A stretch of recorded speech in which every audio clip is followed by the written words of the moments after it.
Subscribe कीजिए बिहारी खाना channel को और घंटी के बटन को दबाइए मेरे लेटेस्ट वीडियो सबसे पहले देखने के लिए। सब गोटे के नमस्कार करे छी। बिहारी खाना भंसाघर में सब गोटे के स्वागत है।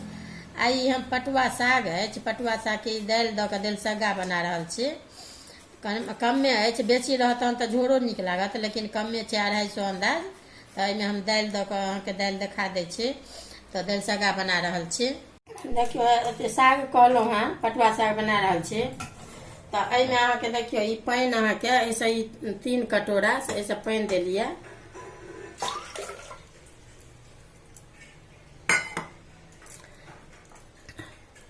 में देखियो ये आधा कप ये है अहाँ के ई दाल मसूरी के।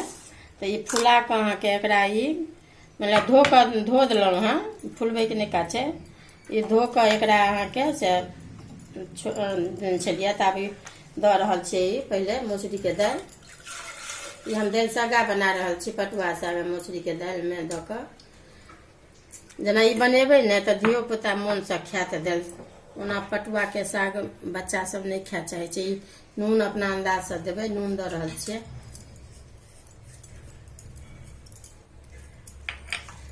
अब ई साग जे कहलौं तो ई साग अहाँ के 2-3 पहिने धो लेब। धो के एकरा काटो सकै छी आ नहियो काट सकै छी। हम ओहिना अपन द रहल छी पटुआ साग।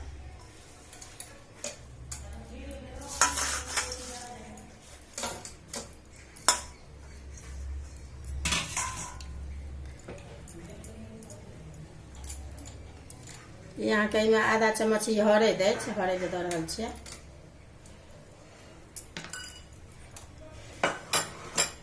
देखियो ई यहाँ के आमिल है, तो एकरा फूले ला धो देने छलिए 1 घंटा पहले।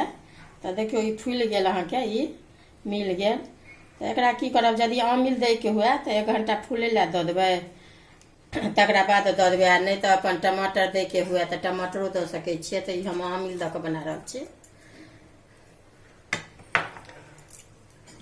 अब ये सब चीज द के ने से अब एकरा अहाँ के हम बंद कर दै छिए। सीटी लगेबै 6-7 गो।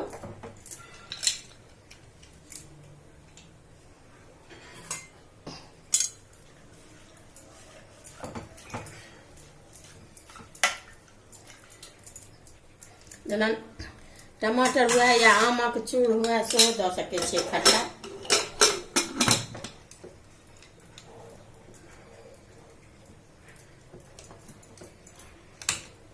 अब 6-7 गो सीटी लगा रहल छी। अहाँ के देखियो सीटी लगा लेलौं ई 7 गो। देखियो केहन एहन रंग भ गेल। अब एहि के ने कोनो कटोरा में अहाँ के से जेना कि रस अछि, तेना के रस निकालऽ पड़त। जेना निकाल के आ तखन कनी रही ल के महि देबै।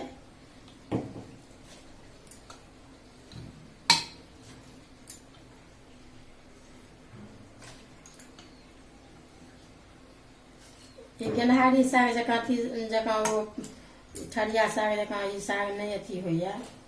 तो नामे छै पटुआ साग। पटुआ एकर काटि खोटि के बनेबै तो सेहो ठीके रहत। तो आब ई रही ल के हम अहाँ के से चलबै छियै। पानि निकालि देलिए।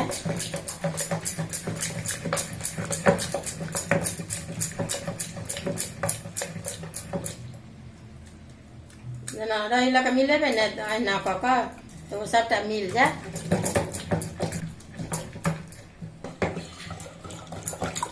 देखिए एना कनी कुकर के एना के टेढ़ कऽ ले तिरछा, तहन एना के रही ल के महबै ने तो पूरा देखियो अथी मिल गेल। एही तरीका से मही के छै।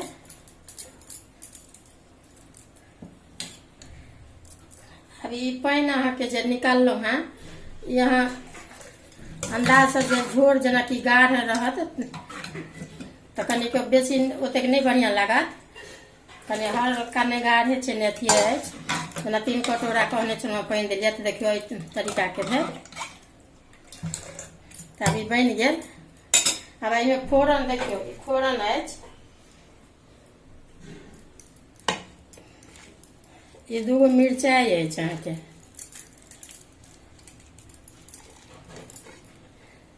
ई अहाँके जमाइन अछि। जमाइन आ सरिसो दुनू एहि दुआरे दै छियै जे खाली साग रहितै तऽ खाली जमाइने दैतियै, तऽ दालिसग्गा अछि ताहि दुआरे सरिसो ई हींग अछि तऽ ई अहाँके फोरन दऽ रहल छियै। 1 चम्मच अहाँके तेल देलियै करूके।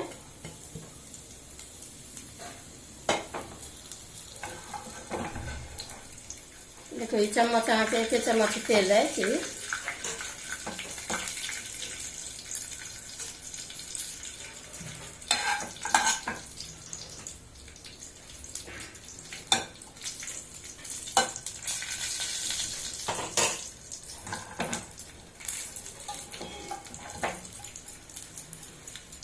नमहर लोहिया छै, एहिमे कनि फोरन ले तऽ कनि छोट चाही, ओहिमे तुरंते पाकि जाइ छै।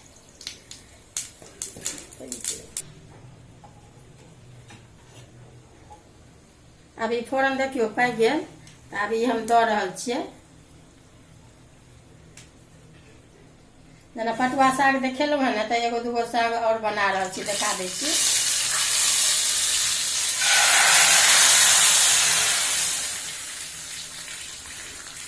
पटुआ सागके अहाँके दालिसग्गा बनि कऽ तैयार अछि।